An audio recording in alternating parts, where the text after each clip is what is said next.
Multimeter দিয়ে battery check. তো মাল্টিমিটারটাকে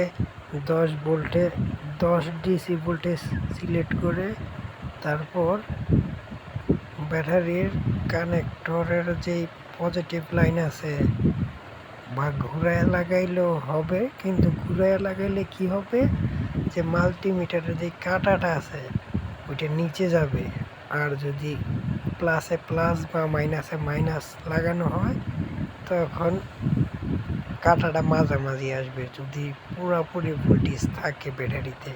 আর যদি কম ভোল্টেজ থাকে তাইলে হয়তো অল্প একটু আসবে বা 2-4 ভোল্ট এরকম দেখাবে। তো আমি আমার এই চ্যানেলে প্রতিদিন সার্ভিসিং রিলেটেড ভিডিও আপলোড করে থাকি।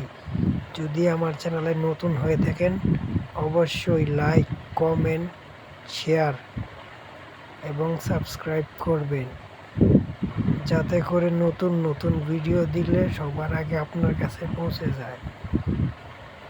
আপনার যদি কোনো মতামত থাকে সার্ভিসিং বিষয়ে, যে কোনো বিষয়ে বলতে পারেন, উত্তর দেওয়ার চেষ্টা করব।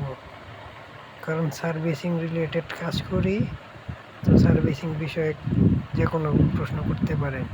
ওই যে দেখতেই পাচ্ছেন, তো মিটারে প্রায় 2 ভোল্টেজের একটু বেশি, 2 ভোল্টেজ দেখাচ্ছে, 2 ভোল্টেজ 2.1 ভোল্টেজ দেখাচ্ছে আর কি, 2 ভোল্টেজ দেখাচ্ছে। তো এই ব্যাটারিটার আসলে ফিউজের সমস্যা, যার কারণে এই ব্যাটারিটার 2 ভোল্টেজ দেখাচ্ছে। হয়তো ব্যাটারির ফিউজটা নষ্ট হয়ে গেছে, আর নয়তো ব্যাটারির ফিউজটা নাই, দুইটা থেকে একটা হবে। ফিউজটা নষ্ট হয়ে গেলেই এরকম রিডিং দেখায়। যদি ফিউজটা ভালো থাকতো বা ব্যাটারিতে না চার্জ নাও থাকতে পারে, অনেক সময় ব্যাটারিতে চার্জ না থাকার কারণে দেখায়, কিন্তু ফিউজ এই না থাকার কারণ, ফিউজ নষ্ট হওয়ার কারণেও এরকম দেখায়।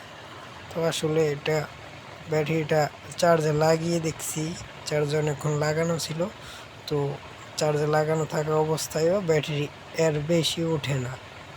তো যার কারণে আমি আগেই খুলে চেক করছি, দেখি ব্যাটারির ফিউজের সমস্যা।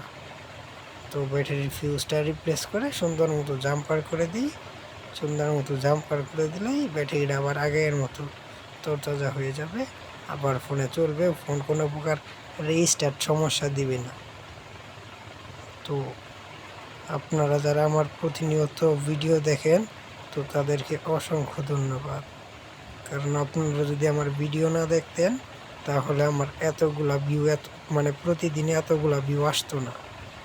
তো আশা করি সাবস্ক্রাইব করে পাশে থাকবেন, যাতে নিত্য নতুন ভিডিও দিতে পারি।